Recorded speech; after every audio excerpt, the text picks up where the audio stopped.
Yeah, it's quite hard to answer that question because this album has a slightly different birth process, because I started something about 5 years ago and then I kind of threw it all away. I wasn't happy with the way it was going. It just felt a little, didn't feel very truthful. My life was changing quite a lot. There were many kind of events during that process that made me kind of reassess my life in some ways. And I didn't feel like my music was matching up with that, and I couldn't see the point in it.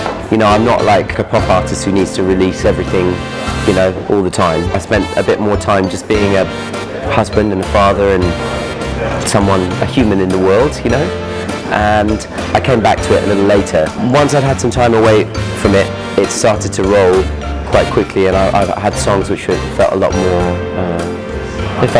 honest, really. So I hope after you've heard the album you know a lot more about me. You think there are answers to things and they are white and black, you know, but actually generally I find somewhere in the middle the stuff that's hard to define, and they're not exactly answers, they're just more questions. It talks a lot about getting a little older, you know, how that makes you feel, how you feel about the world around you. My relationship with my wife as well, you know, which like any relationship, it demands a lot.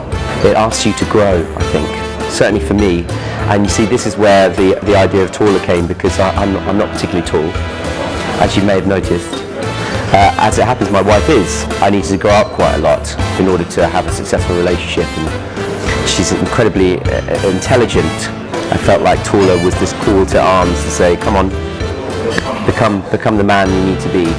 And the album is a lot about that stuff.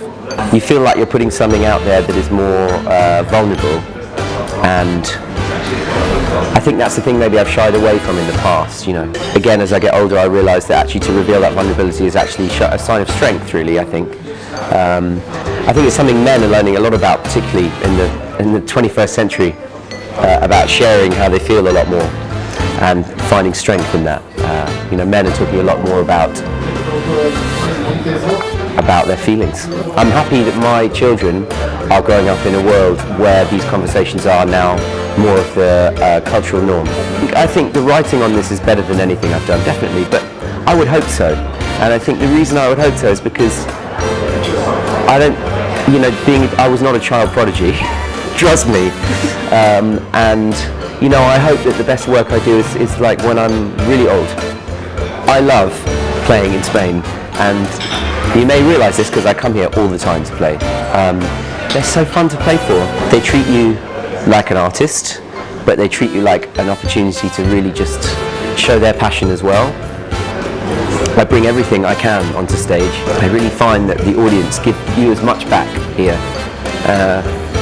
And it's such a difference when you leave some countries, Great Britain, who are wonderful, but they're more reserved, you know. It's just our culture.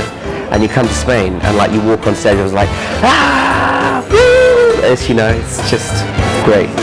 Love it.